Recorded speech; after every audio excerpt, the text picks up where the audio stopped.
معراج تو آقا کو ملی ہے، ہمیں کیوں خوشی ہے؟ جس سے پیار ہونا اس کے ہر عروج سے پیار ہوتا ہے، اس کے ہر انعام سے پیار ہوتا ہے۔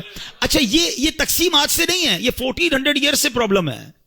کچھ لوگ اس دن بھی پریشان ہوئے تھے جب معراج ہوئی نا، تو اس دن بھی کچھ لوگ اعتراض کر رہے تھے، یہ کیسے ہو سکتا ہے؟ رات کے تھوڑے حصے میں آپ جناب بیت المقدس بھی ہو کر آ گئے، آسمانوں کی سیر کر کے آ گئے۔ آرگیومنٹ ہوا تھا، مکے میں ہنگامہ ہو گیا تھا، کفار مکہ مذاق اڑا رہے تھے۔ ارے وہ گئے تو تھے حضرت ابوبکر صدیق کے گھر پہ اور جہاں کر کہا تھا اے ابوبکر جس نبی سے محبت کرتے ہو پتہ ہے وہ کیا کہتے ہیں؟ ابوبکر صدیق رضی اللہ تعالیٰ عنہ کہنے لگے بتاؤ میرے آقا کیا کہتے ہیں؟ کہ وہ کہتے ہیں کہ رات کے تھوڑے حصے میں بیت المقدس ہو کر آ گئے۔ آپ پتہ ہے یہ کتنا مشکل تھا سمجھنا ان کے لیے۔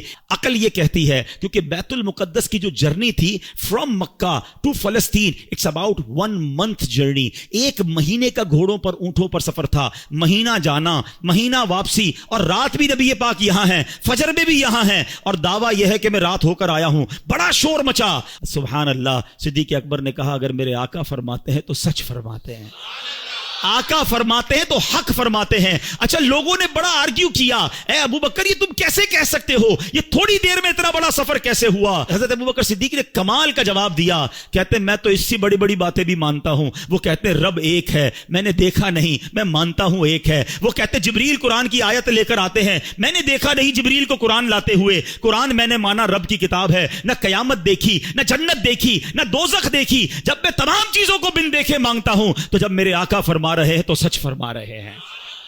اچھا اب تھوڑا سا لاجیکلی بھی سمجھا دو، ینگسٹر بیٹھے ہیں آج کل بڑی کنفیوژنز پھیلائی جاتی ہیں، یار یہ معراج جو ہوئی تھی نا یہ خواب میں ہوئی تھی، انکار تو کر نہیں سکتے، قرآن میں ذکر ہے، تو کہتے معراج ہوئی تھی مگر خواب میں ہوئی تھی۔ اب میں ذرا لاجیکلی آپ کو سمجھا دیتا ہوں۔ آپ کا بچہ صبح اٹھے آپ کے برابر میں سویا ہو اور کہ ابو رات میں لندن بھی گیا تھا، امریکہ بھی گیا، پھر آنکھ کھلی تو آپ کے برابر میں سویا تھا، تو آپ کیا کہیں گے؟ بیٹا سو جا، میں بھی رات بھر گھومتا ہی رہتا ہوں، کوئی مسئلہ نہیں ہے۔ خواب میں تو ساری دنیا ہی گھوم رہی ہے نا، تو اس میں اچھا اب مزے کی بات دیکھو، جو 27 رجب کی صبح مکے میں آرگیومنٹ کریٹ ہوا، سچ بات بتاؤں یہ ہمارا بھلا ہو گیا۔ مجھے ایک بتاؤ بات جھگڑا کیا ہوتا اگر نبی پاک یہ اعلان فرمایا ہوتا میرے آقا نے کہ میں خواب میں بیت المقدس گیا ہوں، تو پھر اعتراض کس بات کا ہے؟ یہ اعتراض بتا رہا ہے، یہ آرگیومنٹ بتا رہا ہے کہ میرے آقا کا دعویٰ یہ تھا کہ میں جسمانی طور پر گیا ہوں، یہ سیر میں نے فزیکلی کی ہے، یہ آرگیومنٹ بتا رہا ہے، یہ کفار مکہ کا اعتراض بتا رہا ہے کہ نبی پاک نے 27 کی مارننگ ریویل یہی کیا تھا کہ میں جسمانی طور پر بیت المقدس گیا ہوں۔ ایمان والے اس وقت بھی مان گئے تھے، ایمان والے آج بھی مان رہے ہیں، ایمان والے اس وقت بھی خوش تھے، ایمان والے آج بھی خوش ہیں۔ اس وقت بھی ابو جہل کو پرابلم تھا، آج بھی کچھ لوگوں کو پرابلم ہے، وہ پرابلم مناتے رہیں، ہم خوشیاں مناتے رہیں گے، اور اللہ ہمیں نبی پاک کے بارے میں ہمیشہ پازیٹو اور خوشیاں منانے والا ہی رکھے۔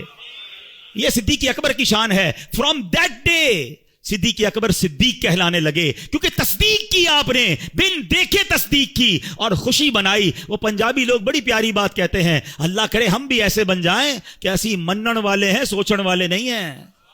مجھے ایک بات بتاؤ، کویسچن تو وہ کرے جس نے باقی ساری چیزوں میں کویسچن کیا ہو، اللہ کو ہم میں سے کس نے دیکھا ہے؟